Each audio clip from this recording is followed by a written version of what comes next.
time on Fast and Loud. Hey! Really? Hot rod hunter Richard Rawlings and master mechanic Aaron Kaufman took on a mission to turn a smashed-up Ford GT. Where's the rest of it? It's laying over there. Into a Gas Monkey-approved supercar. We can improve on the stance, the brakes, the wheels, the power, you name it. But when the GT wasn't all it was cracked up to be, We've got a crack in the frame rail. It's pretty substantial. and KC decided his sidekick days were over, I would like to move on down the line. Richard's $140,000 supercar threatened to become a super bust. Did we find the major disaster? Yeah, and it's bad. Now, with costs going up, up, and away, This is literally freaking me out. There's a lot of daggone money. and no buyer in sight, I'm never scared. Well, I'm a little scared right now, actually. Richard is counting on a new hero to save the day. So what's that worth? Probably 35 to 40,000 appraised. Wow. Will Aaron and the monkeys make it out of this mess? I don't know if we're missing a bin. Will Richard's master plan pay off? 550 grand for one of these at auction. Or will the GT be his final undoing? Boom! Save the best for last. Is that it? This is gonna be such a nightmare to weld this thing because the mass is so big on this thing. I'm gonna have to preheat it, and it's like, God, this is gonna, what a pain in the rear, man. Once we weld this up, I want y'all to reassemble the front end. All right, well, sounds like a plan. Let's do it.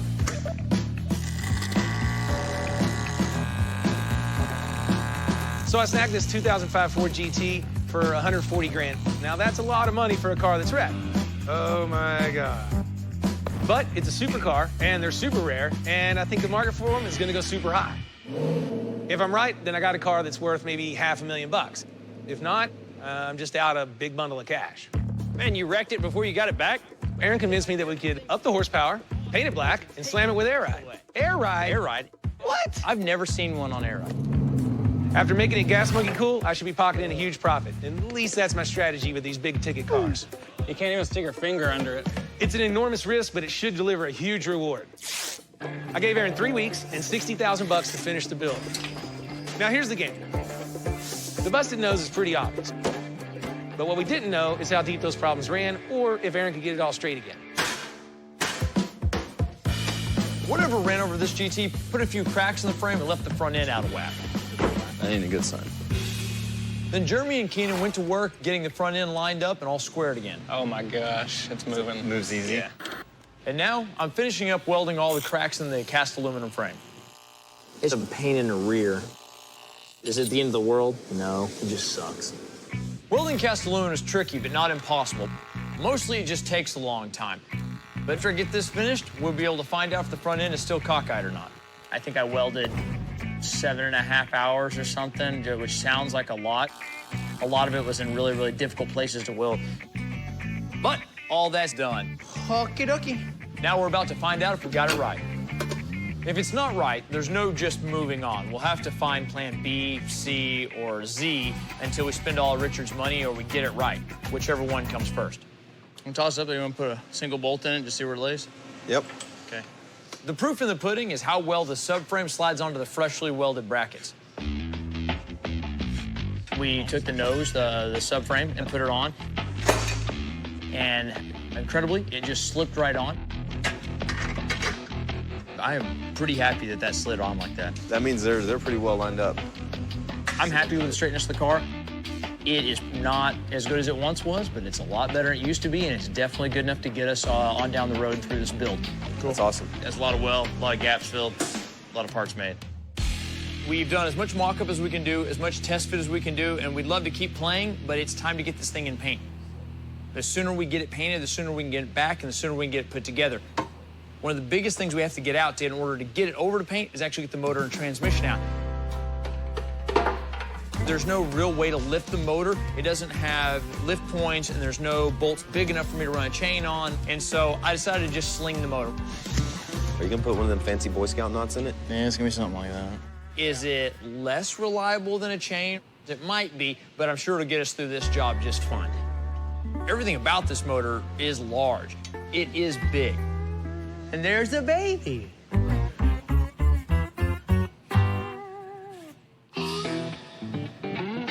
Got a lot of jack in this GT, But last week we sold 2 Jaguars and the Mercedes.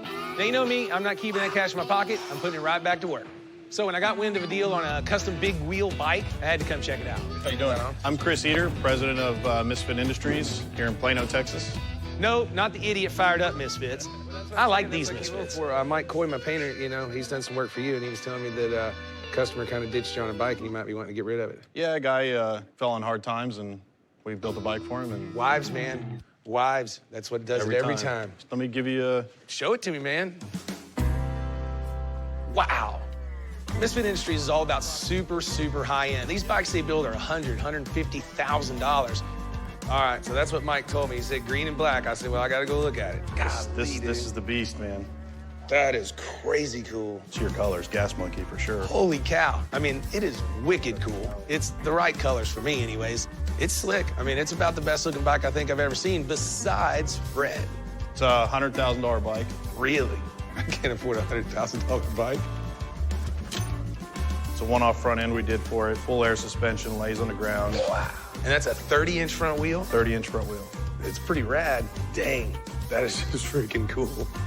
Basically, the bike that's sitting there is exactly the bike that I would have them build for me if I had $100,000 or $125,000 to spend on one. I can't pay $100,000 for a motorcycle, but what's your pain threshold? What can you sell it for? We need to get down about 75. Of course, there's a deposit. We can come down a little bit. Man, I don't know. You know how Richard is. We'll see where it goes. You get one of the rings. You got Misfit rings? Yeah. Dang, dude. That's pretty wicked. It's like a Super Bowl ring or something. How about 50? I can't go 50. I don't blame you. I wouldn't go 50 either. I just had to ask. We can do 65. Dang, you had to have black and green, right? Yeah. I got a little bit of benefit on my side, if you will. I know he got a deposit from the customer, so he's already got some money. How about 60 grand?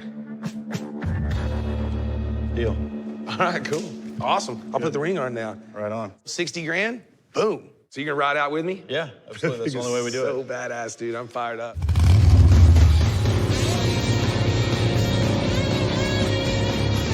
Okay, so spending 60 grand on a custom big wheel bike while I'm spending all the money on the Ford GT is probably not the best idea in the world. But at 60 grand, this bike is a steal. Anyways, I can always flip it if I have to. But for now, let's ride. Wow.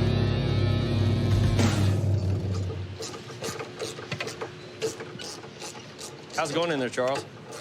Freaking dash is in here. Look at, all I want to do is get the cluster out. You gotta be a rocket scientist just to figure out how to take the stuff apart in here. Brutal, just brutal. Apparently this one bolt is holding the whole car together. It's almost comical. The over-engineering of every fastener on this car. It was meant to go 200. Yeah. Now that we got the motor out, we can finally strip down the rest of the Ford GT and get it prepped for paint. Snap, crackle.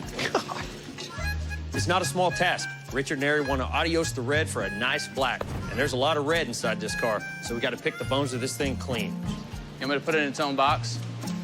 Yeah, that's fine. Okay, safer that way. The pile just gets bigger on the floor. Dude, you may fill up 2 tubs just for what's under that dash. This is a precision machine, and we have to be pretty precise ourselves as we take it apart. Whatever you do, don't lose that when you get it out. Everything we bag and save is something we don't have to purchase again.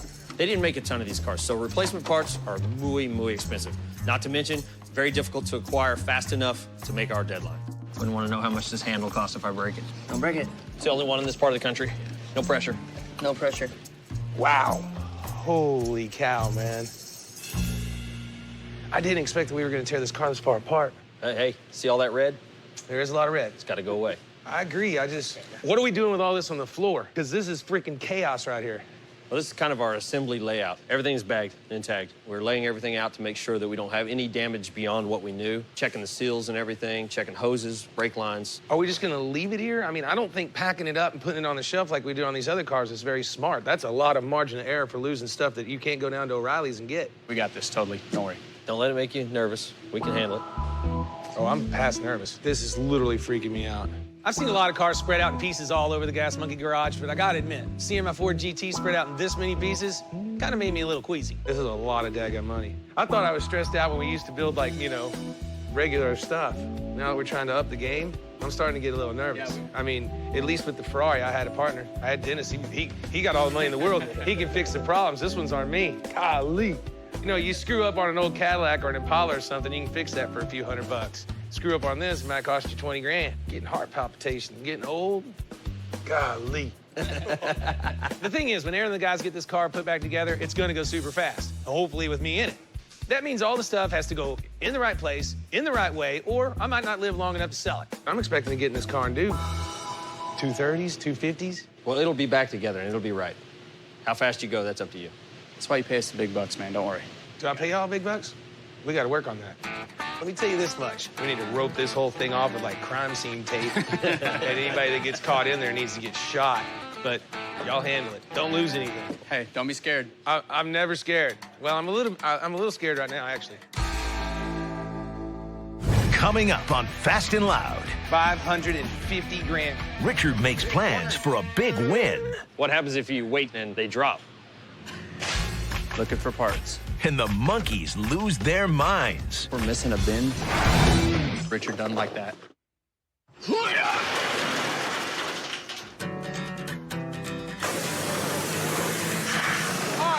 Oh, yeah. Be like Arnold. Run! Get to the chopper! Ta-da. It's all yours. Hey, Jason, give me a hand. Mike wants to get this body over to paint, like, right now. You want to carry it over? That's how much a supercar weighs. A lot of money for a car you can carry around. I've painted a lot of cars, but with Casey gone, now I'm the head painter. Wish I'd hurry up. Look at the cornering. It's amazing. One GT for you. Go, go, go, go, go, go.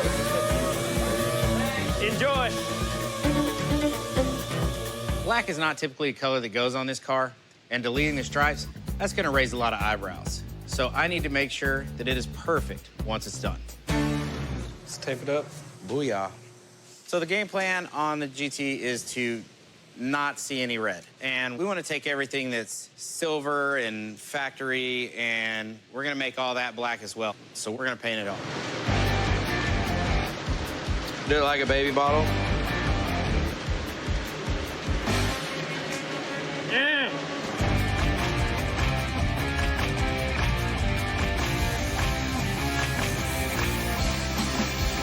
If you've watched our show long enough, you already know that black is one of the hardest colors to paint a car. Any flaws or imperfections are almost impossible to hide. I'm probably gonna spend 3 days on painting the body alone. And Aaron wants me to paint the frame as well. I gotta squeeze all that into, no pressure. It's only a $500,000 car.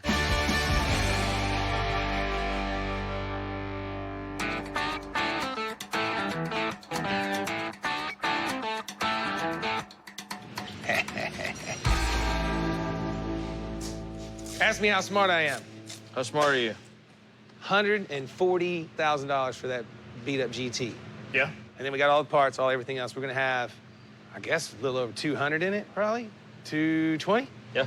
Okay, when I bought it, they were selling for 250-ish. You know what the new Forbes magazine says? 550 grand for one of these at auction. That stock, just stock? Stock car. Well, ours is a lot better than that, so automatically your car's worth more. Exactly. Yep. So when I started this GT build, my idea was to sell it like usual. But now I read an article in Forbes magazine that says the price of these things are going through the roof. They're just like every day they go up, they go up, they go up. I find myself wondering if I hold it, I wait till after this next auction season and these cars go up another 100 grand, we might have a $600,000 to $700,000 car in our hands. What happens if you wait till after this auction and they drop? And that's the gamble. If they go down in price, well, then Richard loses money and that's no bueno. But damn it, I'm gonna roll the GT dice and take this one to the next big auction. We're not selling this one just yet. Actually, this might be a good idea. No deadline? No, that does not mean that. We still have a deadline, we still have a budget. And you guys get back to work. Heard that before. Read the article, learn something. You heard it here first, car fans. I'm wagering that the GT skyrockets in value and that I can make money in an auction. Is it a sure thing? No, but I tell you what is a sure thing. It's time for a beer. Pierce this in. Dude, you're gonna get faster, you're gonna get fired.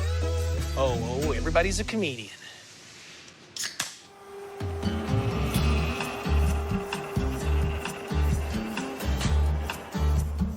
Never know what you're gonna find on one of these trucks, you know? All kinds of surprises.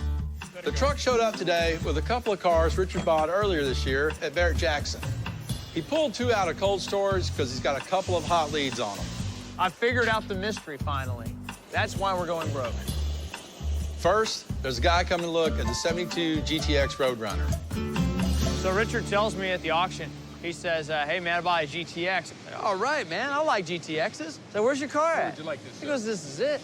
I was thoroughly confused. I didn't know they built them this ugly. This looks cool. If you want to just pull it in right here. It's a squirrely, butterscotch sort of color, and Richard paid 42 grand for it. Without hesitation, I'd say that's too much. I know why Richard doesn't have any money. It's because half the staff is out here watching another company unload cars. Some kind of museum back east wants the other car. It's a 1965 Shelby Cobra. It was used as a prop in the Iron Man movie. That's that Iron Man car, dude. No way. Robert Downey Jr. learning to fly, crashed out. Should I buy it? What do you think, Iron Man? Oh, guys. Move the car. Yeah. We don't want to damage it. Richard got it at auction for $22,000. Now, it's just a shell. It's not running and driving, but it is kind of cool being a piece of movie history. There we go. Close enough. Is that it? That's about right. I thought Iron Man was bigger than that.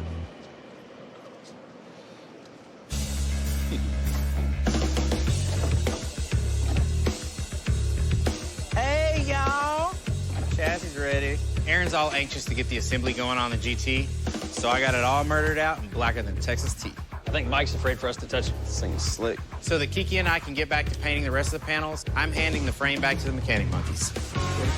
Yes, all that stuff we took out of the dash. Yeah.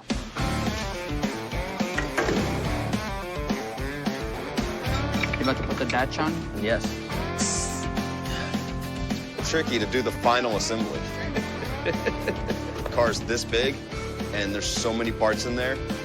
This is a supercar. It's capable of being driven 200 miles an hour or more. There's no room for error. Every nut and bolt on this thing has to be right. That dash went in a million times easier than it came out, I promise you. Every part on this car is more expensive. So if we lose something or if we misplace something or something gets mislabeled, we have to go and reorder and spend a lot more money. And we all know that Richard doesn't like that. I'm looking for, there's some short, like 8mm bolts for the computer, for the airbag computer. Without them, we won't be able to complete the work on the dash. And so begins looking for parts.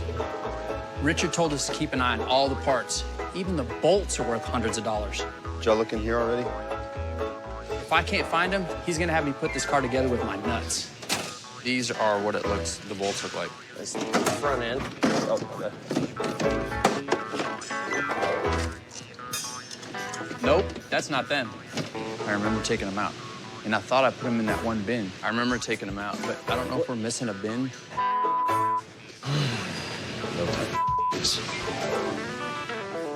I'm dead meat. I think we really lost these things. Hey, Charles, found a drawer labeled computer mount. That the ones you want? Maybe. Hey, well, that's okay. It's just an hour out of our day that we'll never get back. Coming up on Fast and Loud, Save the best for last. Richard's holding out for a hero. How much is this car? 75,000. But will GT spell doom for the monkeys? No likey? Man, do I have the coolest thing in this car. Looks like a whipple blower. Well, break it out of that box. See what it looks like. It's the right color. Woo! Oh, this is where it's at, that's for sure. I couldn't be more stoked about it. While the car's going back together, I've got my hands full working on a few upgrades to the GT power plant. I'm replacing the cams with high-performance ones that'll produce more horsepower at high RPM. Finish this old cam swap. And then we're replacing the blower with a bigger, more efficient 4-liter Whipple to squeeze out even more horsepower. It's all there. Since Richard reads Forbes magazine and has decided to gamble by hanging on to the GT until auction, I'm not all that worried about his deadline. What I am concerned about is making good on my promise. Cool. Awesome. When this build started, rather than just fixing it, I sold Tripp on the idea of spending a lot of his money turning this GT into a super-duper car. Now, I have no doubt this car will be cool, but if we don't get the bump in performance that I sold him on, Richard won't get his margin, and maybe worse, next time I say trust me, he won't. You're good? Here we go. I'm good on my side. I don't know what y'all are working with. Jason, will you wash? Yep, absolutely. And your hand will grow back. Coming down nice and slow. We got about 3 inches, then I'm gonna need to go forward.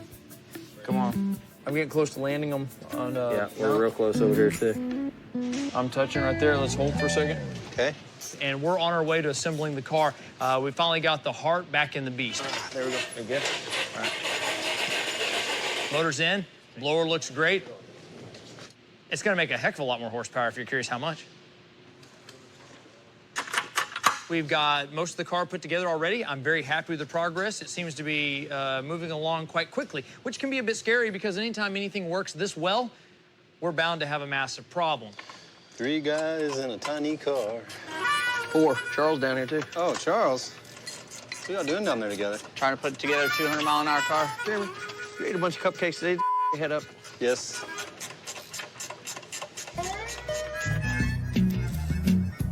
Whoa! Love me some Indiana. So today I'm in Elkhart, Indiana. The reason I came up is a few days ago, I got a call from the guys that have Hall of Heroes comic book and superhero museum. And the reason they called me is because they saw that I bought the Iron Man Cobra from Barrett Jackson. They're gonna be buying the car, so I went ahead and shipped it out to them. Now we just gotta hammer out the deal. This one's a little different. Turns out he said he has like 5 or 6 Shelbys sitting around in his garage, and I'm like, maybe we do some horse trading. Richard Rawlings. Alan Stewart, nice to meet you. Alan, cool. It looks like the car got here all right. It was perfect when it left. What'd y'all do to it? No, we didn't do that. So this is the Hall of Heroes. This is it, man. We are the only comic book and superhero museum in the world, and we cover the whole 75-year history of superheroes in comics, toys, film, and animation. The Iron Man car crosses genres, superhero and car related at the same time. A Shelby Cobra and being in an Iron Man movie, it is a perfect fit for the Hall of Heroes. Well, you checked out that. Let's check out your collection. Then maybe we can make a deal. This is the actual shield used by Chris Evans in the first Captain America film. So what's that worth? Probably $35,000 to $40,000 appraised. Wow. Yeah. It's a $500,000 comic book. What? Yep. Came out in 1941, first appearance of Captain America punching out Hitler. It's the most famous comic book of World War II. No kidding. I've met people that collect salt and pepper shakers and thimbles and spoons. Check this out, Adam West's personal Batman costume. Everybody's got a different trigger. Mine happens to be cars. These guys happen to be into the comic books and superheroes. Not my thing, but there's a lot of money to be made there. But anyways, now it's time to get down to brass tacks and go look at the other cars. Let's see if we can do some swapping. Well, show me door number 1. All right, here he is. That's too new for me. Okay, next door. Rad, it's still too new. Anything cool or just crazy coupe with some flames on it? That's crazy coupe with some flames, yep. What else? Save the best for last. Yeah, that's the 66 Shelby Mustang GT350. Got the original motor in it? No, it's actually a fuel-injected 302. What? From a 90s Mustang. Who does that to a Mustang? Well, the original engine grenaded itself back in the 70s. I don't know. The old ones is my style. Keep them original. How much is this car? Probably couldn't let it go for less than $75,000. I can't do that, not with, the motor swap and all that kind of stuff, because I'd want to go back original. I mean, I was pretty horned up for the car until he was telling me that it had been changed over. So these are all simple things that could be put back into play and make this a true 66 GT350 car. But he was right on the money on what it was worth, and I'm here to make money, not just kind of push it, laterally across the table. It's funny you mentioned 75 grand, though, because that's kind of what I'm thinking I want on the Shelby. Oh, the Iron Man Cobra? Yes. Man, that's... What about a Mustang and 10 grand? That Mustang? Which Mustang do you like? This one I like, but it would be too much work to put it back, and the other ones just don't work for me. Let's just do a straight-up deal on the Iron Man Cobra. I can't hide that I paid 22 grand for it. I mean, it has been on television. No, this is the real deal. We're buying movie history right here. This one you guys are out to. This one, people, I can't believe that. So, 22,000. Wow! So you want 75 for the Cobra? I think it's worth it. I mean, I think I was in the right place at the right time. I got a good deal, so you can't beat yourself up over that. But, I mean, especially for you guys, Hall of Heroes, it's out there. I think it'll generate some income for you. You can charge people $10 or so to take a picture and things like that, so. It's definitely worth it. So that's a deal? That's a deal. I ain't gonna swing Shake it. the man's hand. All right, awesome. All in all, the $75,000 is a lot for the car, but it's, I think it's worth it. What do you think? I'm the one split the money. What are you like him hawing about? Killer. Well, I got my 75 grand. It's time for me to get back to Dallas. Whoa! That's about 50 grand in profit. Who says I can't make money in an auction? Anyway, I'm gonna need every cent for the GT build. Hey, Charles, help me eyeball these lines up here. What do you think? That one need to be under that upper bar? This one's lower. This one's right here. Yep, I can see it right here. So it's good there. All right?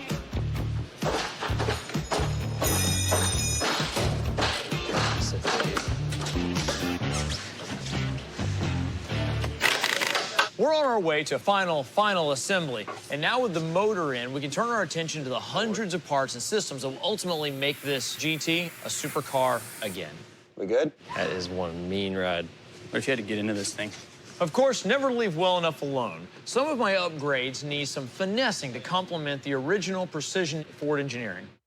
For instance, the tank for the air ride system. It needs a home. We've got the Acura valve, and it mounts onto here like this. So hopefully I can use the space that the old big muffler set.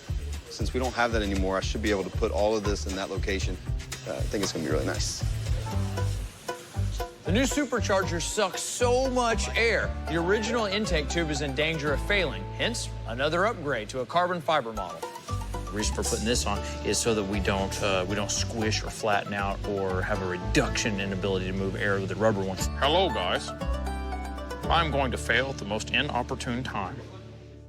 Coming up on Fast and Loud, a buyer puts the squeeze on Christy and Tony. We're getting fired at 28. Turn the key on. And the pressure builds to finish the GT.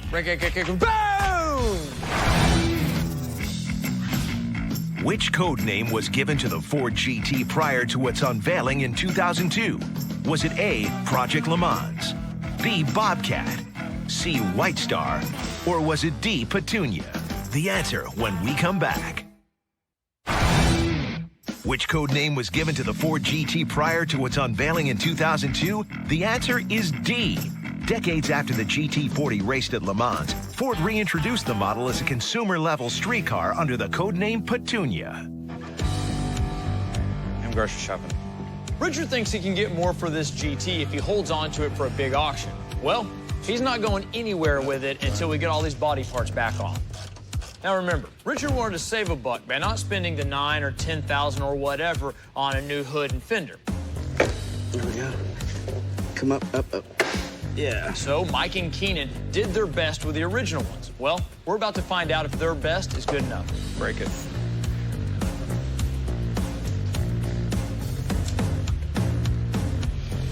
This is scary looking. I mean, this stuff's not fit either. Before anyone does anything rash, let's make the front of the car fit. I agree. It isn't much of a supercar when the gaps are all messed up and the hood's not closing right. It's always some.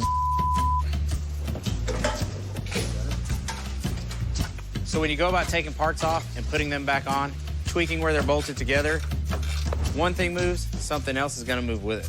As far as it go. Lift that side. Or lift up. That one does some weird. Yeah, your hinge is all over the place. To be honest, this has got me a little bit worried. If it's a frame issue, we're gonna be SOL. And Richard, he's gonna be S out of a lot of money. So before we start blaming Aaron's Welding and going and looking for new jobs, we're gonna try every other trick in the book. Hey, you know what? Put the pumps on it. Where are those at? Shocks? Yeah. We put the shocks on that dampen the movement in the hinge when you close the hood, and everything else just kind of fell in place. Shut it. Will it shut? It don't rub going down now with that shock on there. Because that helps push up on it so it doesn't do that. Good idea for once. Did you hear that? He said, good idea for me. That's high-fiving you, but you missed. That was ridiculous. He's a teddy bear. Tony's out here wiping down the car. He said you were coming in. All right. While Richard's out of town in Indiana trying to sell the Iron Man car or whatever it is, I was contacted by a potential buyer for the 72 GTX. So I guess this leaves negotiating up to us. Oh my gosh, I need a new job. Steve? Yeah. Hey, Tony Taylor. Steve Nicholas. Hey, I appreciate you coming down, man. You bet.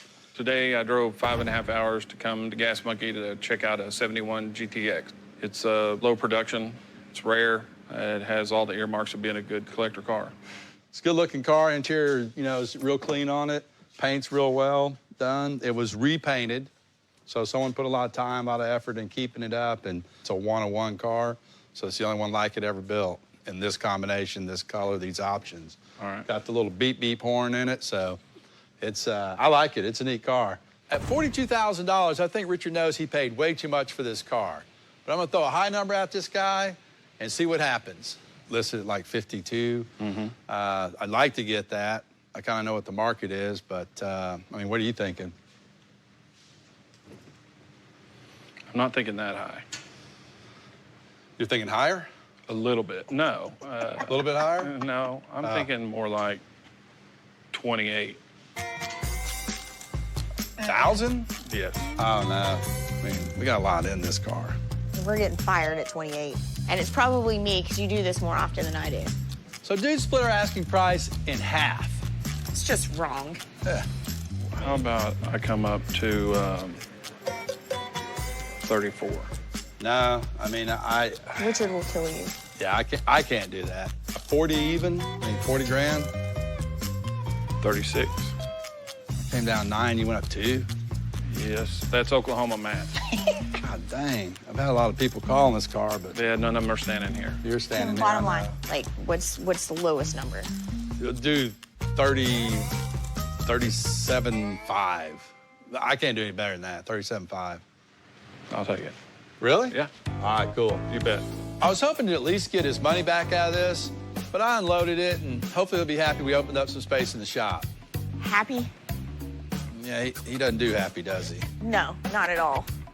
Steve, you bought a hell of a car. That's a great I car, know. man. Love it. And we're getting fired over it. Yeah. I'm sad. He doesn't look very sad.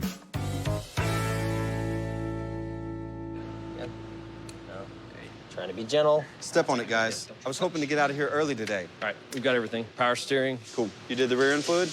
Rear end fluid, I put 10 out of 12 quarts of oil. We're ready to go. Just waiting on AK now. Yes. Aaron! Dude!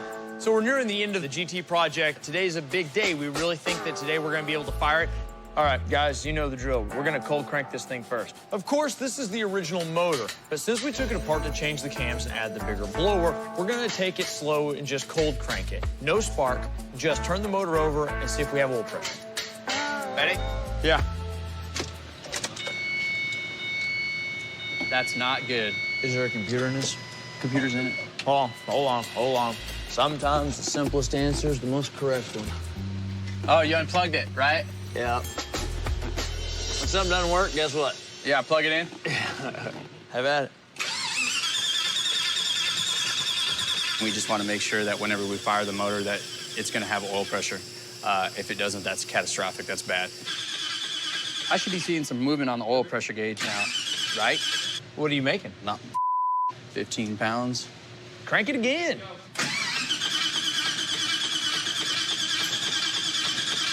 Not. Well, that's unfortunate. It comes down to this. Either the motor's not making oil pressure or we have a faulty gauge. We've checked everything else. Charles wired up a different gauge, one we know we can trust. We know that works. If it's not just a bad gauge and it ends up being a motor problem, it's bad, super bad. Like, the engine's not building oil pressure, that means it's never gonna run. We gotta pull it back apart. If we don't see pressure this time, we're screwed. Well, look at there, we got pressure. We just need to replace the gauge. Now that we've got proper oil pressure, there's nothing stopping us from making this kitten purr. Now nothing's disconnected, right? No, nothing. We're ready to go. All right. Boom! Just kidding. I'm just kidding. Turn the key on. Hit it. I'm watching an oil pressure gauge. Oh, I'm nervous. Should we be behind safety glass or something? I don't know, I'm watching for electrical fires. Go ahead and hit it.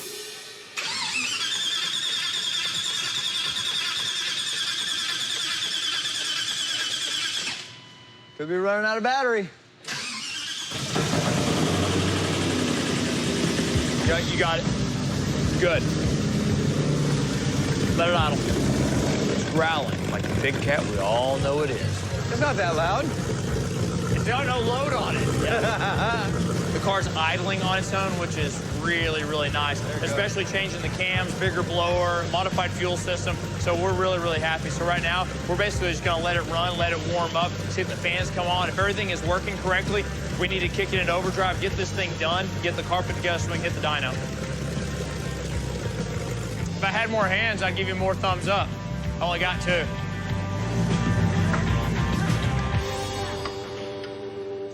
Coming up on Fast and Loud, the GT gets its big reveal at the track. Dude, you're not driving, I am. You want to settle it the usual way? And Richard and Aaron go head to head. You know what I always say, when opportunity knocks, you offer whoever's at the door a cold one. And that's why we're here at DFW Airport, Terminal D. We're opening up a Gas Monkey Bar and Grill right here in the airport. I can't believe that all this is just rap stuff. The guys from 44 Build and Tommy from 360 worked overnight to transfer this thing into what you see now.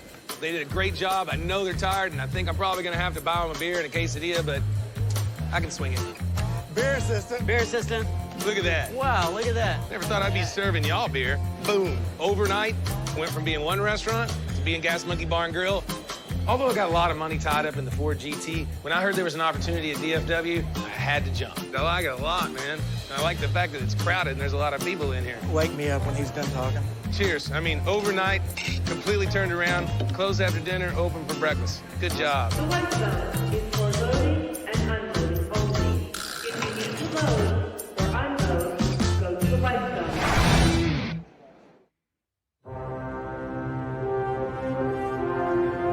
The home of champions. Circuit of the Americas. Auto racing's premier destination where legends come to win. This is where action happens. This is where dreams are made. This is where true champions come to do battle. So where are the keys at? Dude, you're not driving, I am. You want to settle it the usual way? You got the thumb for it. 1, 2, 3, 4. I declare a thumb.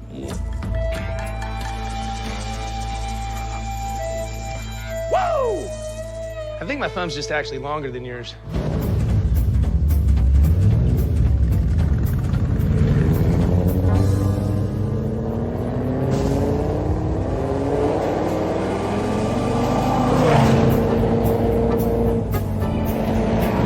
So here you go, our 2005 Ford GT done Gas Monkey style, the GM GT. Vroom, vroom, vroom. What better way to show off our Ford GT at first than to bring it to the best track in America, the Circuit of Americas down in Austin, Texas, home of the champions. This is the F1 track, the only one in America, and this is the first car that we've built that we feel really deserves to be on a hardcore, real deal racetrack. It's always been a big goal of mine to get here, to drive here. So I couldn't be more excited to put our super duper car on this super track. Now, that wasn't the original idea when I got started. Basically, I found a 2005 Rex Ford GT, whole front end smashed off. I figured we'd fix it, paint it back red, and sell it and make 20, 40% on our money. But in typical Aaron style, he talked me out of it, and I'm glad he did, because this is one badass Ford GT. They were called a GT40 because of the 40-inch roof height. Well, we bested them. This one's a GT38. And we were able to get that low roof line with our air ride technology shockwaves. I don't mean to set off the shelf. We actually checked the spring rates on the factory coilovers and the valving on the shocks so that we actually had a setup that was complementary to the speed this thing's capable of. And when it came time to control the air ride on our supercar, we needed a super system, so we turned to AccuAir. We're able to monitor all 4 corners and adjust them all on its own. And this is a big advantage because in this car, all of our attention is going to be driving the vehicle, not operating the air ride. You want to carry it over? Aaron wanted to change the car's paint color, and I just wanted to go back with the red and white stripes and try to make some profit. He's like, well, you want to be cool or not? So we ended up changing our color to black. We took this car all the way down, every bolt, every screw, every nut, and then all the way back up, and that's pretty daggum amazing. We put a 4-liter Whipple blower on top of it, put in bigger cams and Borla exhaust, so we definitely made more power to the tune of about 800 horsepower. I thought the factory wheels were a little small and they wouldn't contain the front brakes, so we called HRE and had them whip up a set of 20 and 21s out back with some big Pirelli rubber on them. I'm sure all you purists out there are going, oh my gosh, look what they did to that car. They ruined it. You know, it's no good. It's junk now. We don't want anything to do with it. Well, you got to realize two things. One, everything that we did is bolt-on, correct? Yeah. And two, all we did was change it to a cooler color because the red ones, well, let's just face it, they're red ones. And the thing to remember is it was wrecked. That's right. And it was already wrecked anyway, so who cares?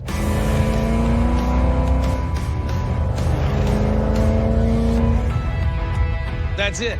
2005 Ford GT found wrecked, put back together by Aaron and the crews with the Gas Monkey touches, and ended up with the GM GT 2015 style. You know, it might have been a little more work than Richard was expecting, but it turned out exactly the way I wanted. Woo! Get you some of that. Holy cow. Richard's wallet took a big hit when he picked up a wrecked 2005 Ford GT. But his composure started to crack when new body panels, an all-new paint job and wheels, and big engine and suspension upgrades put an even bigger dent in his piggy bank.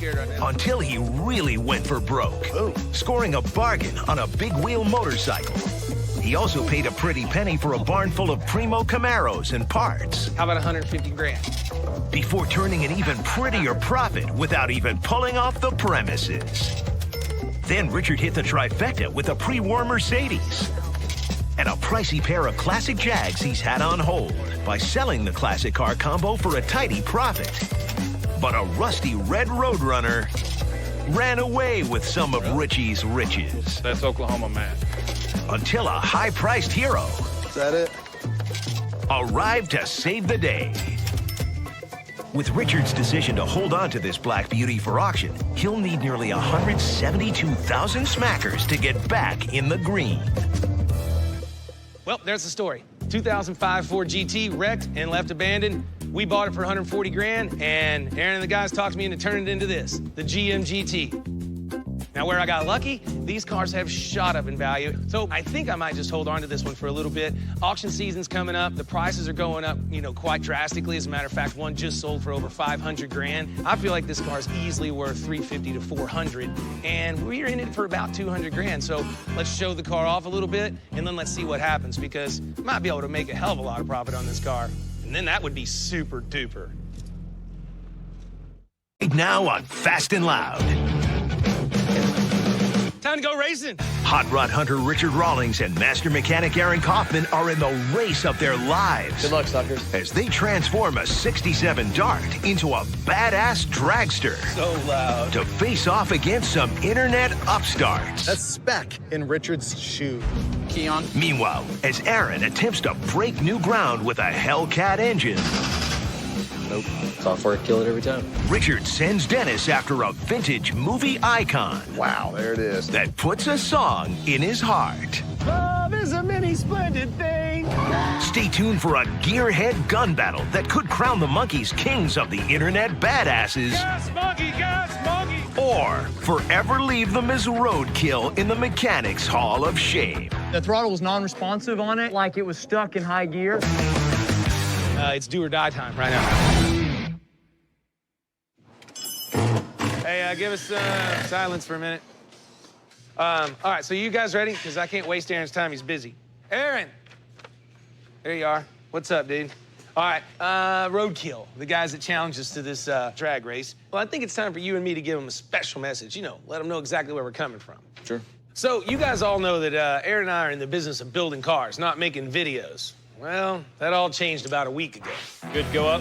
Yep. We were beginning to build a 67 Dodge Dart like the one my dad used to drive, when we heard fans of some gearheads that have an internet show. Hey, Richard Rawlings, it's Roadkill. We're talking some trash about us on social media. We're cake decorators, and we don't work on cars. There's another guy on here saying that our heads are too big. Now, here at Gas Monkey, we take a lot of pride in our work, so that didn't go over too well. I'm tired of people talking. You can't poke at a bear and not expect to get bit. So we accepted Roadkill's challenge to build a car and race them on a drag strip in Detroit. We're not chicken non-car guys who are afraid to gamble. We're in. We'll race. Let's go. Hee-haw! I mean, this was war. What we're gonna do is an 8th mile drag race. Oh, yeah. Street race style. Now, we knew that those guys were going to fix up a Charger that they already had called the General Mayhem.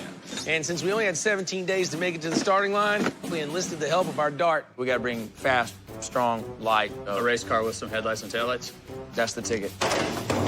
Aaron had all sorts of ideas to make it faster, back half in the frame, new suspension, and, well, slick tires. Since I'm a Dodge guy and Roadkill guys are Dodge guys too, it turns out that there's one thing that both our cars would have in common. A brand new 2015 707 horsepower Dodge Hellcat motor. But here's the rub. The guys at Chrysler told Aaron that in order to use that motor, we had to use the original transmission that it came with and the original wiring harness that controls like power windows and all that fancy stuff. But I don't believe that to be true at all. In fact, I think it's crap. They engineered it to run with it. We can engineer it to run without it. Aaron wanted to cut out all the unnecessary weight that could slow the Dart down. So he decided to do what they said not to do, and frankly, what nobody's ever been able to do. He stripped off the wire harness and mated up that motor with a Power Glide 2-speed transmission.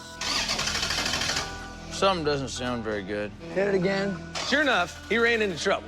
It doesn't sound to me like it's firing injectors. He can't even get the motor to fire.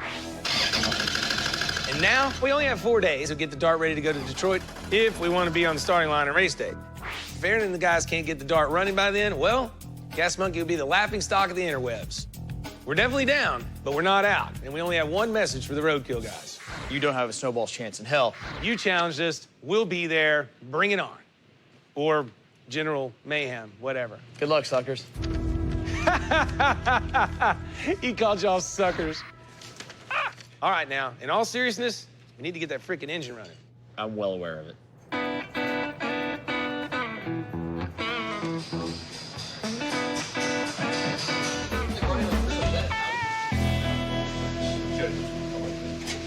Hey, ¿qué pasó, man? Aaron. Yes, sir. Good to see you. Yeah, you too, man. Thanks for coming to help us out. I don't think that we can go much further. I feel pretty confident in what we've done with the wiring and what we've eliminated out of the factory one. But we're at a point now that I think that there's answers we need out of the computer. Charles been handling the wiring on this one and the thinning of the original harness. Well, I think the first thing we probably should do is go ahead and plug into it, and then we'll at least be able to see what the computer's doing. Sure. I knew I was taking on a big challenge whenever I decided to use the Hellcat motor without its transmission and wiring harness. So when Charles and I couldn't get the engine to fire, it was obvious that we had a computer problem. So we put a call out to HP Tuners, and they sent up one of their closest techs from Houston. Let me get hooked up to here. These guys design and write tuning software to solve problems just like this. Usually they hook up their laptops, press a few buttons, and before you know it, everything's talking, everybody's happy. You get masters on, he's a key on. Okay. Key on. Yeah. No dice. Not getting any information off the car. Detect protocol failed. I need to make a phone call. We plugged into the Dart, and we had zero communication with the computer. When I plug into the car, it won't gather info, and it won't read. When we got power to the PCM, I've got my engineers working on some solutions. It doesn't see anything on the end of it. This car needs to be on a trailer and headed to Detroit in 4 days. And I need most of that time to get the motor dialed in and race ready. So if we're not running tomorrow morning, we could be in some real trouble. All right, try this again. Power on, accessory on? Yeah. Vehicle power not detected.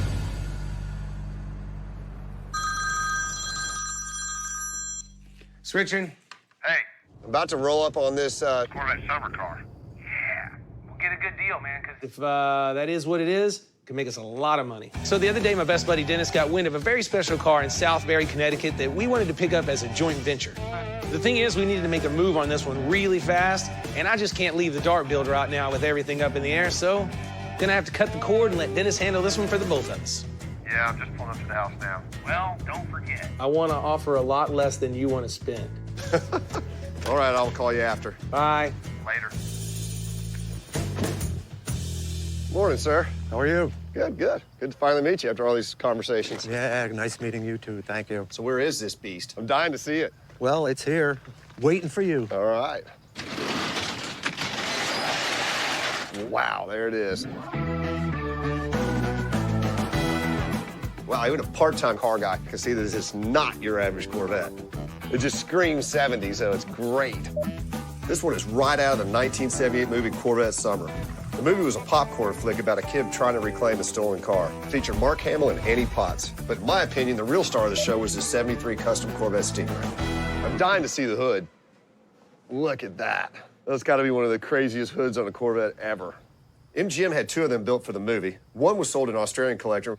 This could be the other one. And unlike the other stars in the movie, this one doesn't look like it's aged a day. Wow, the car's in way better shape than I thought it was going to be. I mean, a lot of these movie cars were kind of just thrown together. Yeah. What is the backstory on it? What do you know about it? Well, from the research that I did and the fellow that I got it from, it was the actual car that they used in the action shots of the show, and this one here, which was basically to promote the movie. So can we look at the motor? Absolutely. The base platform of this car is just a 72 Corvette, 350, turbo 400, and low or no options. Does it have power steering? No. However, from a 70s standpoint, it just bleeds cool. This is what everybody wanted back then. They wanted side exhaust. They wanted the Western wheels. They wanted this big flamboyant bodywork, and this car has got all that. And it's famous. I think it's very cool. We ready to roll? I'm ready. Let her rip. Whoa, whoa, whoa, whoa. You don't even see it. Maybe we should switch seats.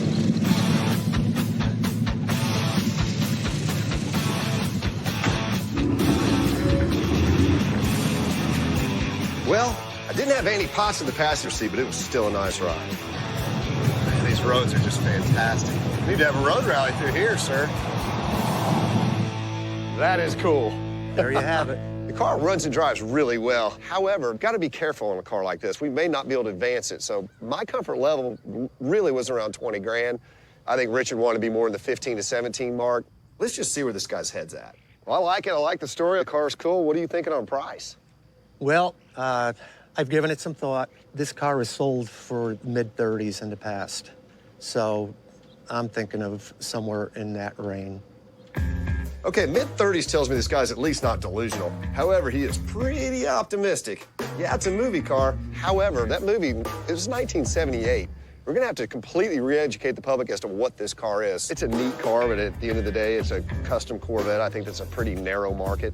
I get it, but I gotta convince the next guy. I'm thinking 17.5. How about 23? How about 20 grand even? We call it a day. That's your best? Yes, sir. Yeah. Okay, I'll do the 20. Great. Okay. All right, let's go do some paperwork. Gotcha. I'm happy with 20. As far as Richard, I never know what Richard's gonna do or what he's gonna think. It may show up at the shop and he thinks it's the coolest thing ever and he's gotta have it. He's gonna put his gold chains on and use it as a driver, or he may hate it.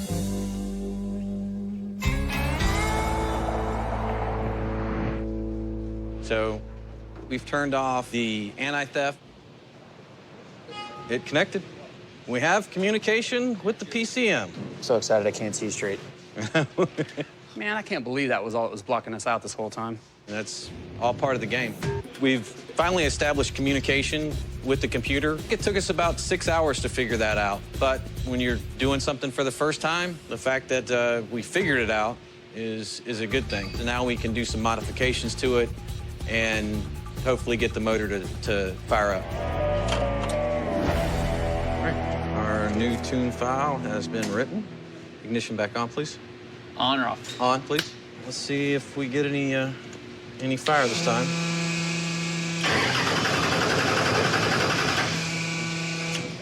Nope. So once we could actually talk to the computer, Patrick threw everything in his arsenal at our problem, but we still couldn't get it to fire. I guess this engine is so new that not many people out there have much experience with it. Nothing on the graph, so we're out of options for tonight. We're done. All right, we've tried every cable, everything. I'm just as baffled as you are as to what's gonna make it actually start. We're gonna keep hammering away at it, but it looks like it's time to come up with plan B. I've got to find someone who has an answer. There's nothing we can do tonight, and so let's call it, and then let's get back at it in the morning. And one more day closer to deadline, but that's what we can do. All right, cool. Let's wrap it up then. Just proves even when you finish building a car mechanically, software kill it every time. Correct. So, hashtag go home, get some rest. Hashtag I'm tired, man. I'm ready to bounce. Yep. Hashtag call it a night. Coming Coming up on Fast and Loud. Thanks for showing up, guys. With race day looming, the cavalry arrives. Got some Diablo sport. Come to save the day. You're good, come on. But will they succeed with firing the Hellcat?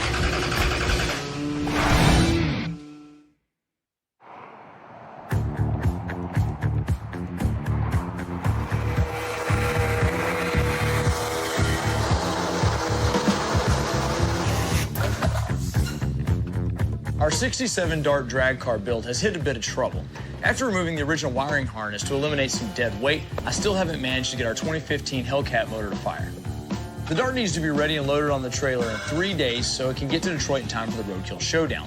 Thanks for showing up, guys. Yeah, man. Appreciate it. So when I found out about some guys in Florida that have experience with this late model Mopar stuff like this, Got some Diablo sport. Come to save the day. Hey, what's going on, guys? How's it going, man? Nice to meet you. How you doing? I thought it was well worth the cost of a pair of airline tickets to get the guys here and see if they could get us going. I'll show you what we got. I think it's about as stripped down as it'll get, huh? Yeah, we didn't build this for street service. It was built to win. It acts like it wants to run. So obviously we have a live and awake computer, but it's waiting for something before it'll turn on the coils. You have a diagnostic port in here somewhere? We do. Okay. It's inside. No sense in sitting around, you know? Most important tool. That's pretty cool. You're physically gonna open the computer. I'm physically gonna do it.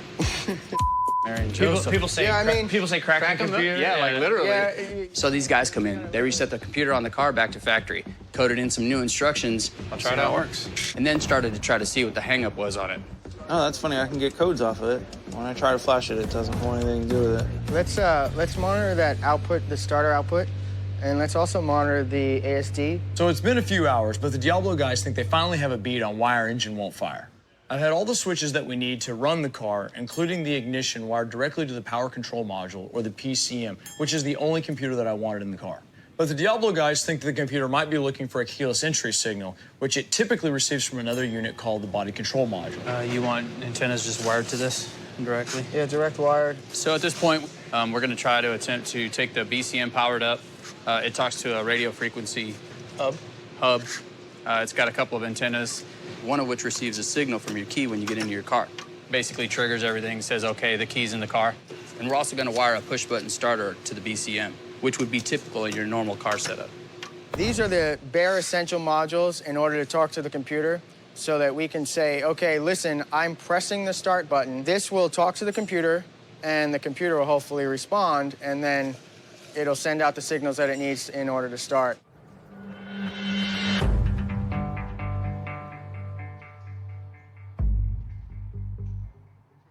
You guys ready? Yep, everything's wired up. Let's see what it does. Okay. Heads up, Aaron. Yeah, you're good. Come on.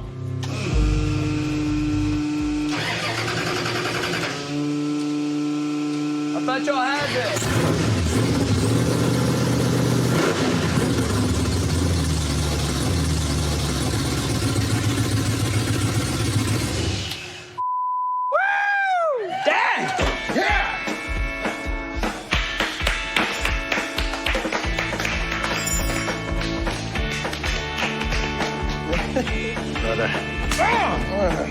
Well, there you have it. Chrysler said that we couldn't make this thing run without the entire harness, but hot rodders have been defying the odds for over 80 years now, and we just did it again. Way to go. Killer job, guys. Only a couple hours. Congratulations. That's the first Hellcat not running on its entire wiring harness. Yeah. That's the first standalone Hellcat. Yeah, you absolutely killed it, man. Of course, nobody's going home yet. We still have a ton of work to do. The car's got to be ready to be dynoed tomorrow. But sleep is the last thing on our minds right now anyway. At least with the help from these guys, we're still in the race. Good job, man. All right, man. Thanks.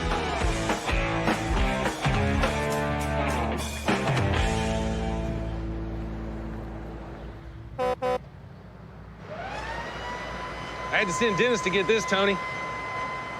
Man, inner city, when they show up, it's like Christmas morning. Look at this. What we got? Got the show car from Corvette Summer. Corvette Summer, it looks like Mark it. Hamill, before he was Luke Skywalker. So Dennis picked up this 73 Corvette movie car up in Connecticut for a song. And I'm hoping to make a killing on it when I sell it at auction in a couple of months. You know you got the VHS of Corvette Summer still at your house. Yeah, well, it's on beta.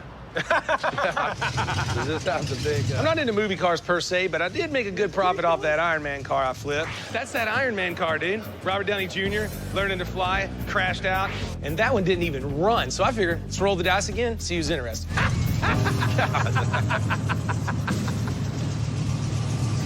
How ridiculous. I'll get it from there, sir. All right. That's pretty crazy. With all the money I'm not going to make on my Dart, I got to cash in on this. I mean, it's a Corvette that Mark Hamill drove in Corvette Summer. Practically sells itself. Love is a many splendid thing. Woo!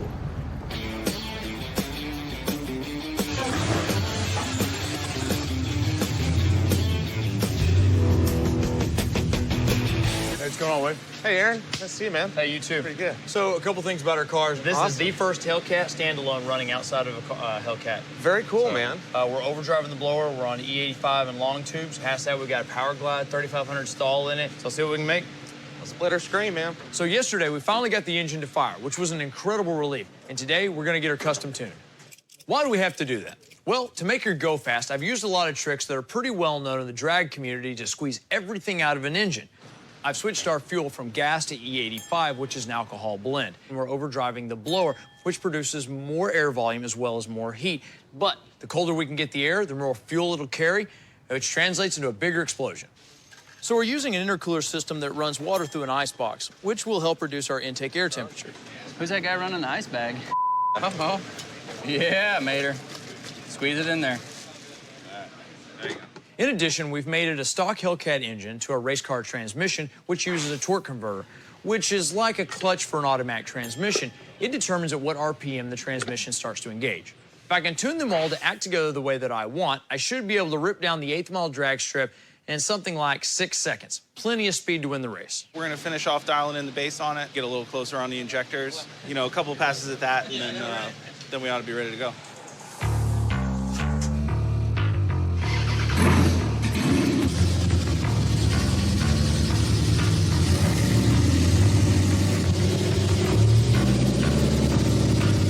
So John and Brian from Diablo got the car up on the dyno and started running a baseline.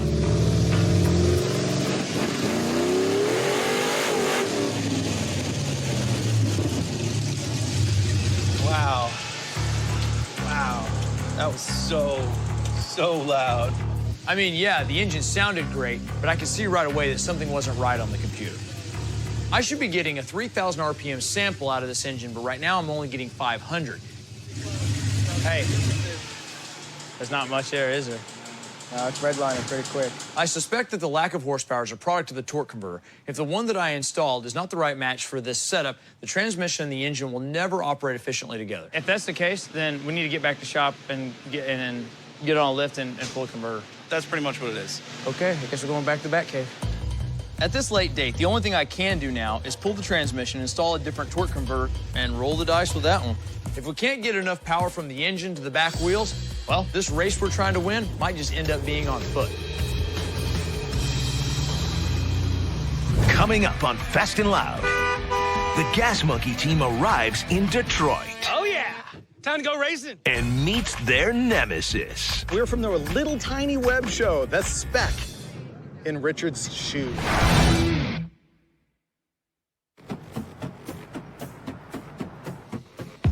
So you don't think we build real cars, huh? Does this look real to you? So you say we're just a bunch of little bitches? Well, what's that make you when we beat you? So you think we're just cake decorators around here? Not true, but I do have a culinary arts degree. Our heads are too big?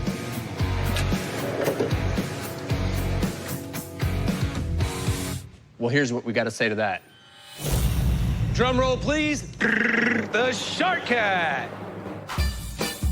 Basically, this 67 Dart was supposed to be a throwback to my younger years and a newspaper thrower and, you know, jacked up and fast with racing stripes. But then... Hey, Richard Rawlings. These roadkill guys said, hey, we challenge you to a race. So I turned it over to him and the guys at the shop, and they got after it. This was really a departure for us because we didn't have to make a really exciting looking car. We needed to make one that was fast. First, we needed a very strong, light chassis that was going to be able to transmit power all the way to the ground. That being the case, we decided to cut out everything from the driver's seat all the way to the taillights and back half the car. Yeah, it's real close. Once we got that tacked in, we hung our 9-inch rear end, 4-link rear suspension, coilovers, and then started working on our cage. You know, and the front suspension really wasn't gonna hold up well either. So we switched it out for a Magnum Force cradle. Onward. The next thing we did was pull that brand new 2015 Hellcat engine off the shelf. It's a Roots supercharger on a pretty sizable engine. Only catch, I didn't need any of the Hellcat systems, so that was the biggest challenge. How do we make this thing run on its own? I replaced the original 6-speed transmission with a Power Glide 2-speed. Fewer shifts means I'm quicker to the top speed. On top of that, we needed to cool the supercharger down, so we got rid of the water-to-air exchanger in favor of an ice box. What does that mean? Basically, we're putting ice-cold water in the back of the car, pumping it all the way into the supercharger, trying to get our intake air temps as low as possible. Why? So we can carry more fuel, more boost, more bang, and hopefully get down the track a lot faster.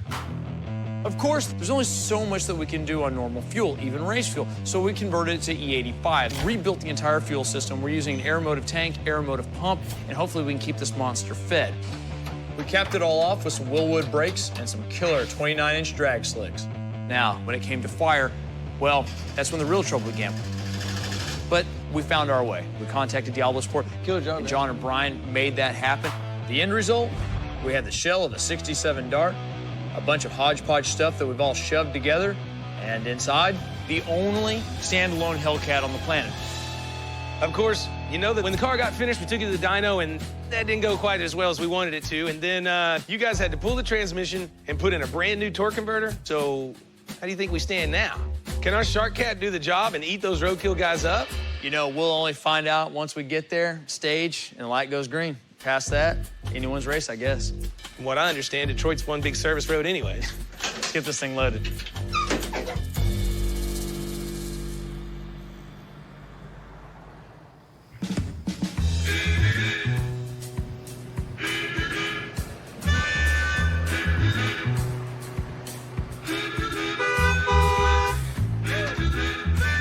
Oh, yeah. Time to go racing. Woo! Woo! So we're in Pontiac, Michigan at the famed Silver Dome. It's set up to be a racetrack for today because we're at the Roadkill event, Roadkill Nights. Yeah. A couple weeks ago, they started challenging us on the interweb, and usually we don't pay too much attention to that because everybody talks a little on the interweb when they're in their mom's basement tacking away on the keyboard. But this time, we said, why not? We'll take you on head-to-head race, and let's go. Oh, that's stylish. Hey, he's cute, right? My wife has jeans that look like that. Actual metal bumper. Yeah. I'll give him credit for that.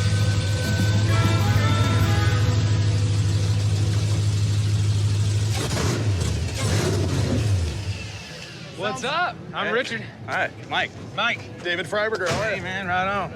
Aaron, what's up? What's going on, guys? He's Mike Finnegan. I'm David Freiberger, and we're from the little tiny web show, that's Spec, in Richard's shoe called Roadkill. Something small, we made a drag strip. That's true. We did make a drag strip. I mean, all how bad on our could own. we be? Yeah, we're big time. Dang, man, you got enough nitrous knobs under there. You gonna try to blow up or fly? I guess you'll see, because you'll be back here watching the hood fly off. So General Mayhem is a 1968 Charger that Dave got from a guy who he traded a set of cylinder heads to. And we went out and bought a really crappy motorhome and plucked out the engine. We put the thing together, and really it was an off-road sort of rally car. Basically, that car had 200 horsepower, and you could pretty much drive it with your foot flat to the floor at all times. Well, throw the hood up. Let's see what you got, man. That's one hell of a hood scoop.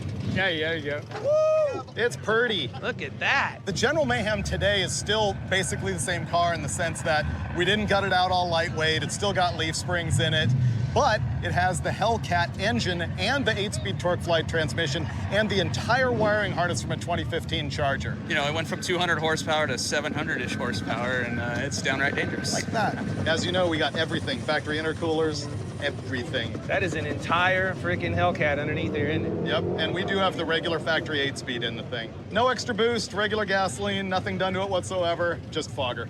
So I saw General Mayhem for the first time. I have to admit, I'm not really afraid of it.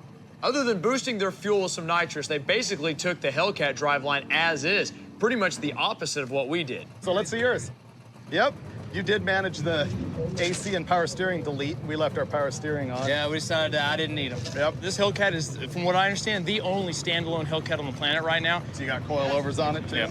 The good news about showing up here and seeing Gas Monkey's car is that there was no surprises. We had moles out there in the industry telling us exactly what was going on. So I knew it was a Dart. I knew that it had a Power Glide in it. I knew it was a back half car with a 4-link, you know? Which is why, by the way, when we went online and gave Richard our rules, which he asked for repeatedly, we gave him rules that we knew would not fit that car. You know what the big surprise is? Huh. It's not a piece of crap. Not at all. It's actually really no, nice. It's actually really cool. This is nice. It's really nice work. I shouldn't even be complimenting you, but it is very nice. You got it running day before yesterday, right? Yep. That's it, man. That We're should always make it using interesting. The biggest thing I'm worried about in the whole drag race is the Power Glide, because he's got a drag race converter in it, and he's got a trans brake, which means he can get out of the hole way quicker than I can. And with like a 600-foot race, there's not a lot of track to catch him. But on the other hand, he could absolutely blaze the tires out here on this whoop-de-doo fest of a track. And we have the advantage of the fact that we've been here all day and we know what is the good lane. They're not getting that lane. Let's go racing, because then we can start drinking. Cool. Okay. So now that we got the pleasantries out of the way, each of us is going to get a few runs down the track before the actual showdown, which means we finally get to find out if the changes Aaron made to our Shark Cat have helped us or hurt us. I've got no seat time in it, but I think it's the one to bet on. Coming up on Fast and Loud, Roadkill's car is ready to rumble. Wow. What do you think about that, man? But can the Dart keep pace? What the? When Dodge ended the Dart's original run in 1976, it introduced what model as a successor? Was it A, Aspen, B, Arrow, C, Alpine, or D, Aries? The answer when we return. When Dodge ended the Dart's original run in 1976, it introduced what model as a successor? The answer is A. Dubbed the family car of the future, the Aspen shared the same engine as the Dart, but not much else. Here we go, ladies and gentlemen. That's David Freiberger underneath the helmet right there. And of course, you can see him go down the track a little bit. So we just got an up-close look-see at Roadkill's. I guess you could call it a race car, but we still have some time before our big drag race showdown. General Mayhem's supposed to make a couple of runs here in a minute, race a few cars, kind of show off and get ready. Go ahead, Freiberger, you're clear. We'll have the advantage of watching and seeing what their strong points are and weak points are, or just generally getting a good comical laugh out of it. Here it comes. Every time you pull up to the line to do a drag race, you gotta do a burnout first. Drag racing tires perform better at higher temperatures, and a burnout is the quickest way to get those temps up there.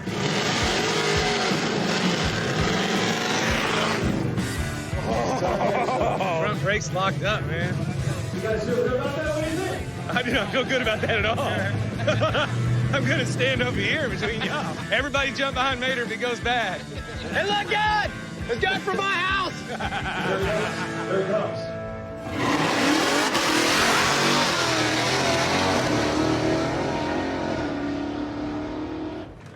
Wow. What do you think about that, man? Still not as fast as our car. So we've got proof positive that Roadkill's General Mayhem can make it down the track. It actually went a lot faster than we expected. Now it's my turn to test the Dart out on the track. As you may recall, we were working on it right up to the minute we had to hit the road.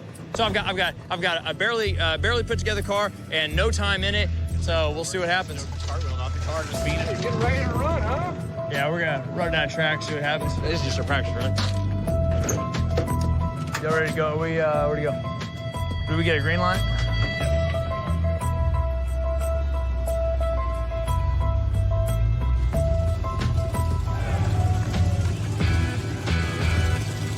Woo! Let's warm up those tires.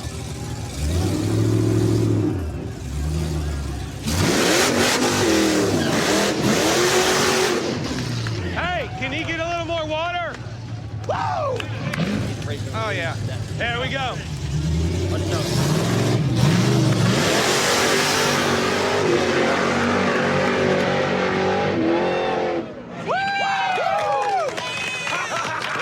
Pretty fast on that. Yeah! That's what we call the Shark Cat. The first pass was killer. Get you some. I could not have been happier. I mean, the car is ridiculously fast. Our main advantage is our ability to hook and get out of the hole quickly. And everything worked exactly like it was supposed to. Right now, I'm gonna lay down one more run and then kick back until race time.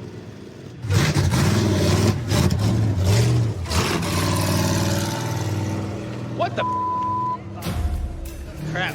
Yeah, last burnout smoked the granny, didn't it? I don't know. So if Aaron's first run was pure heaven, well, the last run was pure hell. I think my lawnmower could have done better. Go. Get back to the trailer. Find out what's going on with Let's go see what the problem is. Check all the coils. Coil? Do what? Coil go out. We got oil coils. pressure, fuel pressure. I lost the throttle. The throttle was non-responsive on it, and then it would come back, and then it would go, and it was there, and it'd go, and it felt like it was stuck in high gear. What do we need? Floor jack. Is it tranny or are we losing power? No, it's power. It felt like the ratio and pedal was just, it was off, like they weren't synced at all. Right there, go for it. Between pedal and throttle. And then when it went, it felt like I was in high gear and pulling a 40-foot trailer behind me. I don't know what caused it is the bad part. Anytime you have a problem like this, the first thing you want to do is eliminate the usual suspects. With race time approaching fast, we're gonna have to do it fast. Yeah, 100% there. Good, that's all intact. I did a quick scan under the car and nothing seemed out of place. I just went down the list checking off every single possible culprit. You think the tranny's okay? Don't know. I had an engine problem as well. We don't really know exactly what the problem is, and it could be systematic failure of a couple things. Hey, the tranny fluid is clean. There's nothing in it. It smells good. Smell. Yeah, it smells good. Okay. So Brian's checking it out, see if we find any anomalies in the computer, if anything bad happened, what happened. It would be heartbreaking to put so much into this dart and have it turn out all for naught. We don't feel too hot either. We're running cool. Nah, it's something simple. Fix it. Well, you got 60 minutes. Yep. We only have a little over an hour before we've got to be back at the starting line, ready to race. And if we're not there, well, that's a forfeit. It's do or die time right now. I mean, this is it. We show up with a car that either runs or it doesn't, because the next time up there is their car and our car. And right now we're not moving too fast.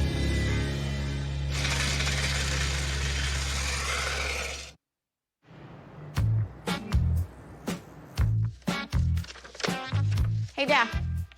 What? Have you heard anything from the guys? Did they win? I hadn't heard anything. Nothing? Not a thing. Oh. Well, it's kind of quiet. We're the only ones here.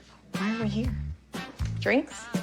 Hell yeah, let's go. What are you gonna drink? I think there is a martini called Roadkill.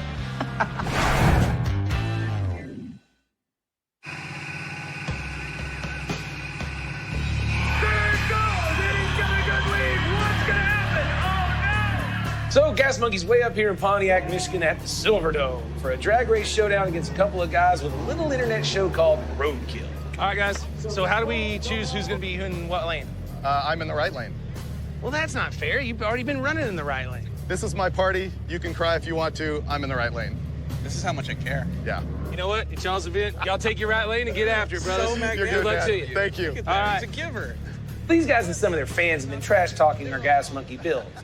So we brought our 67 Dodge Dart up here to shut them up for good. Problem is, the last time I went down the track on a practice run, well, your grandmother could have made better time on one of those little scooters. Now we're supposed to be at the starting line in 20 minutes, and Aaron hasn't had much time to figure out what went wrong. All right, so what's the deal? Oh, we don't know. That's it. We don't have enough experience with the car. The car's, you know, it's a baby. It's brand new.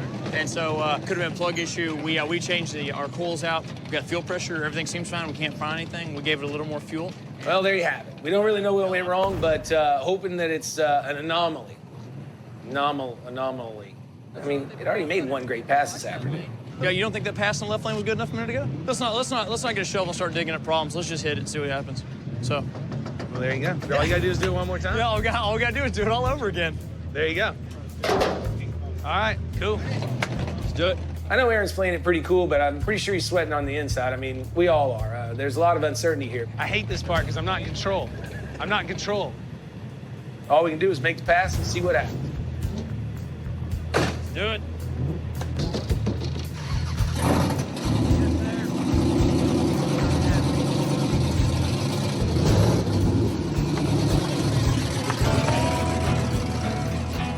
Back at the shop, Aaron was hoping that the Dart would run this 8th mile stretch in close to 6 seconds. Of course, who knows what'll happen now. Are we feeling good? We like it? The thing is, if we don't cross the finish line first, We won't just be humiliated in front of this crowd, but also the millions of people following on social media. Oh, I got me all of it now. This is it. Let's do it. I don't even know if Gas Monkey's reputation could ever fully recover from a hit like that. How many fans we got out there? You guys ready? Woo! Yeah. Here we go. Gas Monkey, Gas Monkey, Gas Monkey. Rock. Come on. Considering all the hard work we put into this car, plus every other car we've ever built, this is Gas Monkey's hard-earned reputation laying right here on the line. So, is this important? You bet your sweet ass it is. Timing's been calibrated. Cars are ready. You ready? Let's go ahead. All right. Hey, we're ready. All right, light it up, Dave. Time to fire There we go. Let's go racing. Each team will bring their car up to the line. Do it. There we go. That's for the prep. Getting ready to bring up the heat. So it's time to warm up the tires. And of course, I still didn't know what the Dart was going to be able to give me. You gonna get gnarly on the burnout, or? Charles asked me if I wanted to lay off the King Kong burnout and just take it easy at the line. I said, you know, we didn't come here to take it easy. Ain't no benefit in that. We're not here to take it easy. I hit it like I did last time. I don't know what else to do.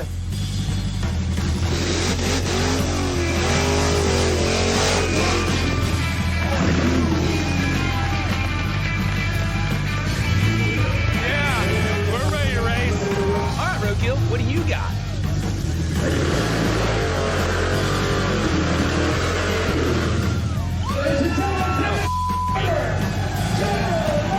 So did the burnout, that was all good, kind of kept it short. I wanted to go for the glory, the full John Force, but I figured that might be in bad taste and also overheat the tires. Come on, let's do this. You guys ready to race? You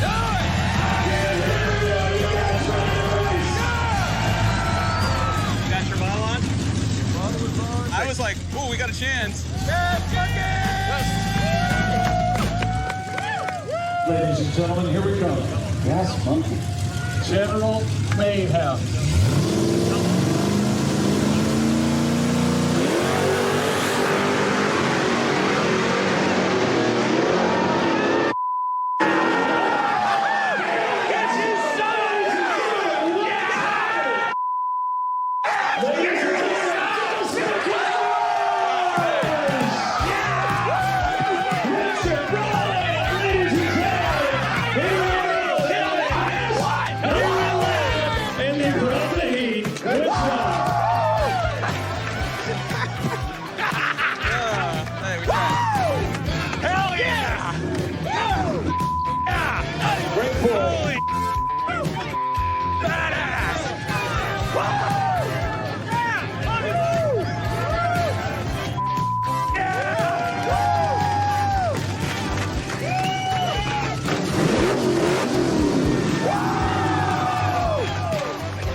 That's the team. That's the guy. I'm just the money. Holy. Woo! Badass. Get you some of that, cowboy. That was awesome. God, that felt good. Yeah, we got our asses beat. Yeah, no, that was a whooping. That was a genuine whooping. Dude, 580. You what? 580. You gotta be 580, 641. That's awesome. Get out of here. You don't gotta rub it in. Aaron said to me that was the quickest that he had ever run that car, and that was the quickest we'd ever run our car across a freaking parking lot. What did you do to this thing? It's not even the same car. Unbelievable. Holy crap. Dude, that was fast. That was rock and roll. That felt good. I think I got out on you and you drove past. Oh, me. you think so? Good little car. Yep. And you're both nuts. I think we had just a damn good ride. And to tell you the truth, I was taking a little nap when the light changed. I heard his motor pull before I let go. I didn't know how far he had me. It might have been milliseconds, heck, it might have been a whole second, but we had the right combination, the transmission, the chassis. I got top into second gear, and I knew I couldn't see him. I knew he was behind me.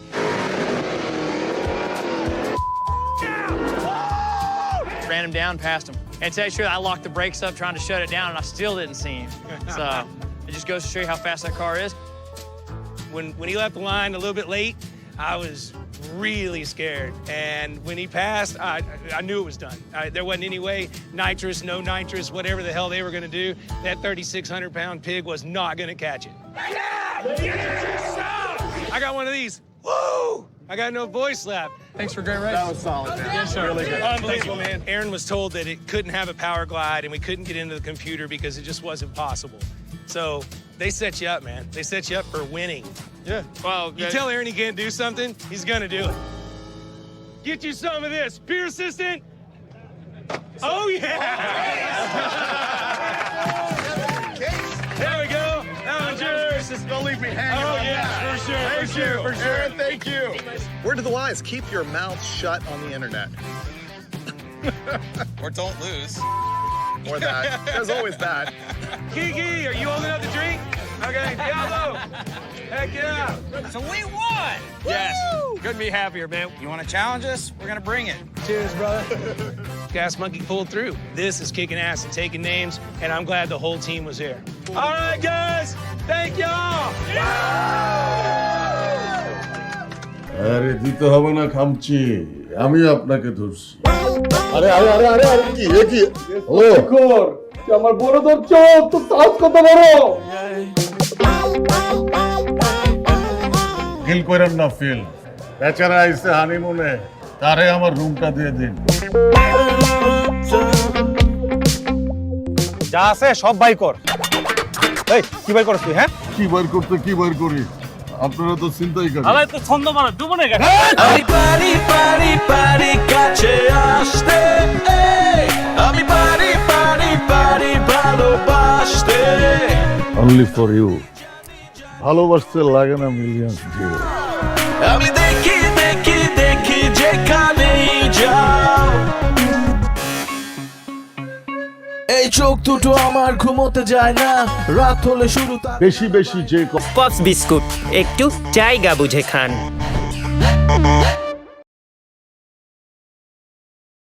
Shyamoli UPVC রঙিন roofing sheet বাংলাদেশের একমাত্র 3 স্তর বিশিষ্ট রঙিন sheet Shyamoli UPVC roofing sheet Shyamoli roofing sheet আজীবন superhit এই আকাশি নীল রংটা মেয়েদের খুব মানায় তাই তাদের খুব পছন্দ এটা আর আপনাকে হলুদ রঙে মানায় না বেশি পরবেন না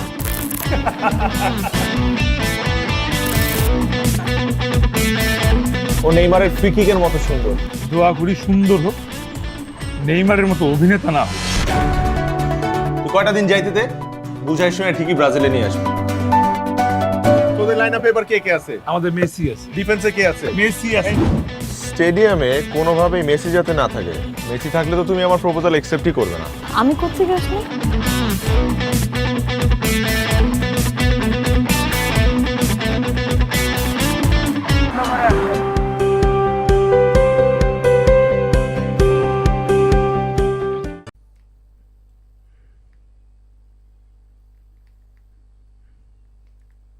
Hả? Cái gì vậy? Cái gì vậy?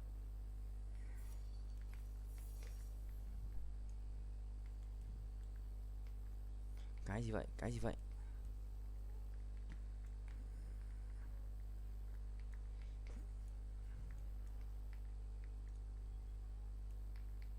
Mày nhọn, nhọt.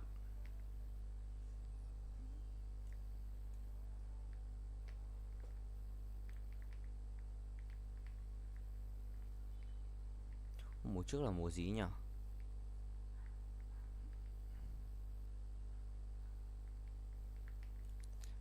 Đi xin thiên cung các thứ nhớ remember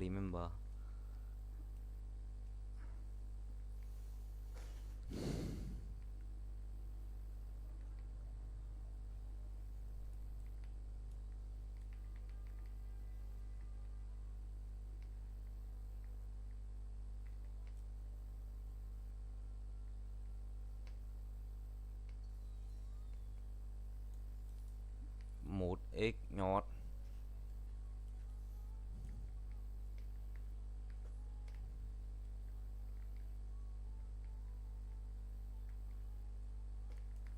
mười lăm 14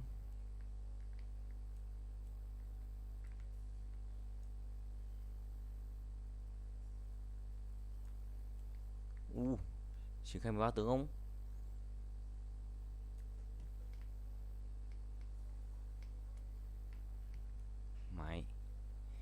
sân ta, hay đổi sân ta, mình chưa có sân nha.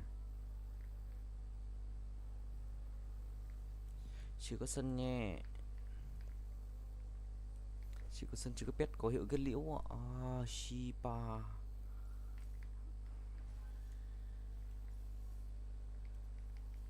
Bom.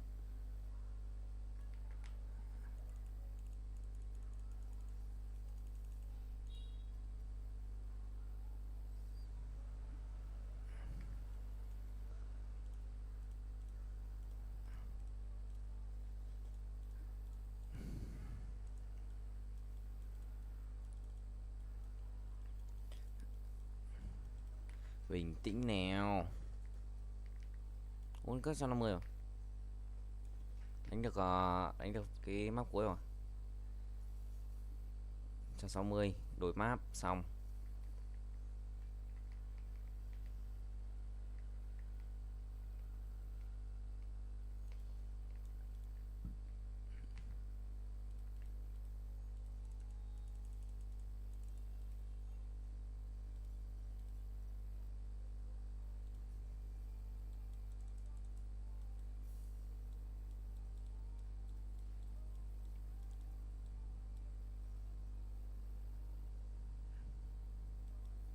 Chẳng có con gì nhỉ.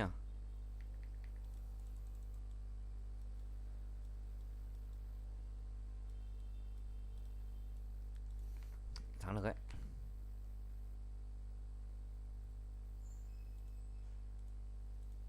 1, 2, 3, 4 này. Nhân kia không áp chết à? Áp chết không? Lắp đồ kìa. Nhưng mà mình nhiều đồ hơn á. Mình win chắc rồi.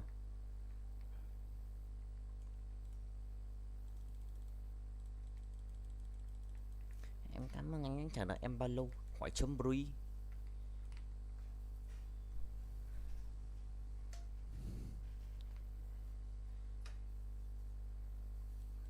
Như thế này sẽ bị chưa lông rồi đấy. Đó. Đó. Nice. Đau mông thế. Thua à?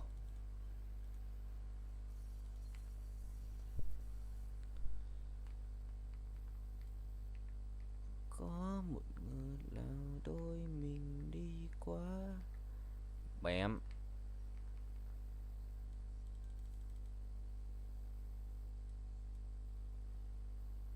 Đùa sao ấy.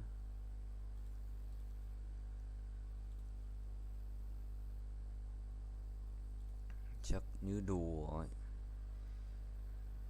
Cơn mưa chúng ta sau này chẳng có chúng ta bây giờ.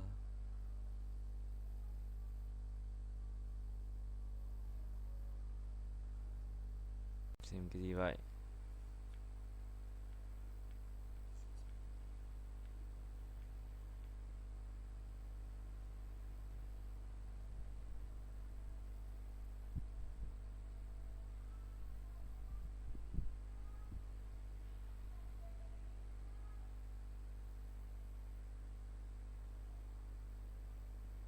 What were you doing here?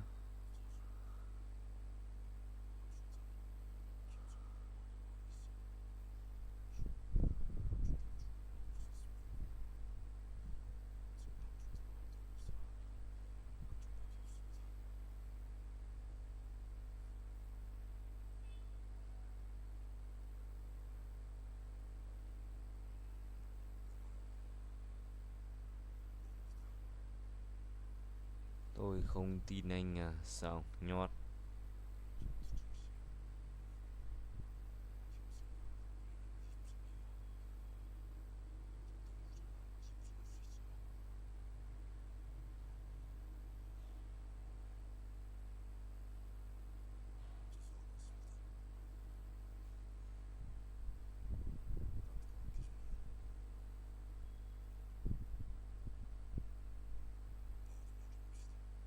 Okay, busy.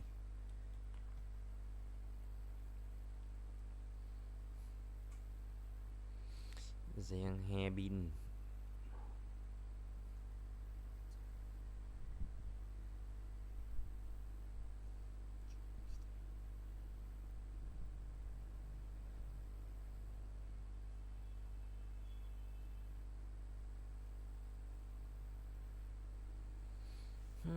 Hungary không đi ăn. Xong rồi.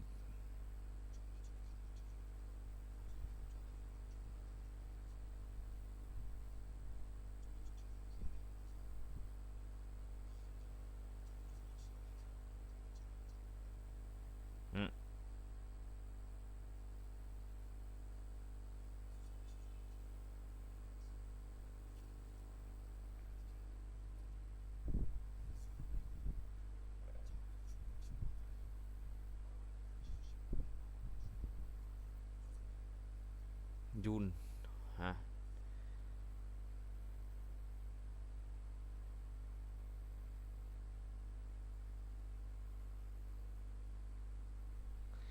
Cái gì vậy Bri?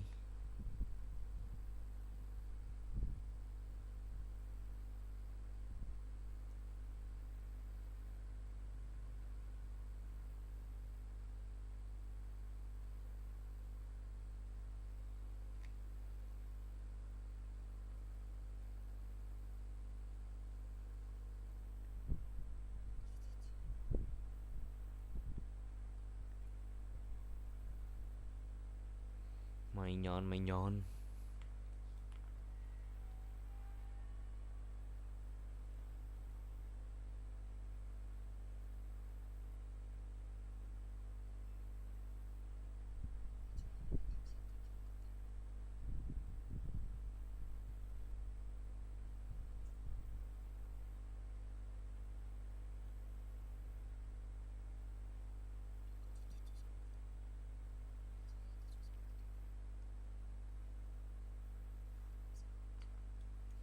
Kinh lắm.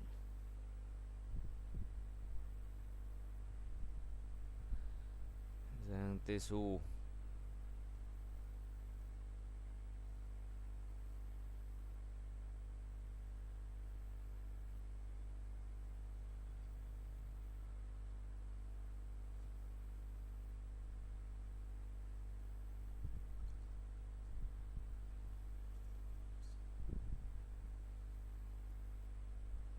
Easy peasy.